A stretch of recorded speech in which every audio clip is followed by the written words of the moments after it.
Hello, ഇന്ന് നമ്മൾ പോകുന്നത് വളരെ പ്രസിദ്ധമായ കാട്ടിലമ്പലത്തിലേക്കാണ്. ഒത്തിരിയധികം പ്രത്യേകതകളുള്ള അമ്പലമാണിത്. കായലിനും കടലിനും നടുക്കായതുകൊണ്ട് നമ്മൾ ജങ്കാറ് വഴിയോ തോണിയിലൂടെയോ വേണം അമ്പലത്തിലേക്ക് പ്രവേശിക്കാൻ.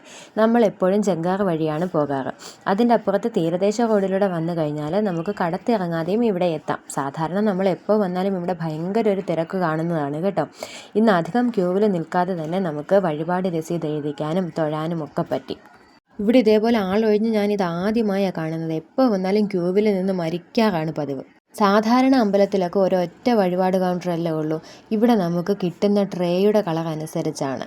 ചുവപ്പ്, പച്ച, നീല, മഞ്ഞ അങ്ങനെ ഓരോ കൗണ്ടറാണ് ഇവിടെ. അങ്ങനെ നമ്മുടെ വഴിപാടുകളും പിന്നെ മണിയും എല്ലാം കിട്ടി. ആലിന് ചുറ്റും 7 വലം വെച്ച് മണിയൊക്കെ കെട്ടിക്കഴിഞ്ഞ് നമ്മൾ നേരെ കഞ്ഞി കുടിക്കാനായി പോയി. മോനെ ഒത്തിരി നിർബന്ധിച്ചപ്പോൾ ഒരിത്തിരി മാത്രം കുടിച്ചിട്ട് ഇനി വേണ്ടാന്ന് പറഞ്ഞ് അങ്ങ് ഓടിപ്പോയി.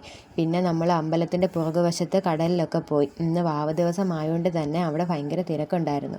ബലിയിടാനായിട്ട് 3 ഷീറ്റൊക്കെ വെച്ച് കെട്ടി വെച്ചിട്ടുണ്ട്.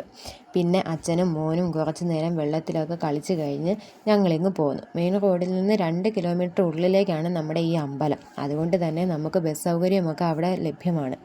കരുനാഗപ്പള്ളിയിൽ നിന്നും അതുപോലെ തന്നെ എൻ്റെ വീട് അടൂരാണ്. അവിടെ നിന്നും ഒക്കെ കാട്ടിലമ്പലം എന്ന് പറഞ്ഞിട്ട് പ്രത്യേകം ബോർഡ് വെച്ചിട്ടൊക്കെ ഇഷ്ടംപോലെ ബസ്സൊക്കെ ഉണ്ട്.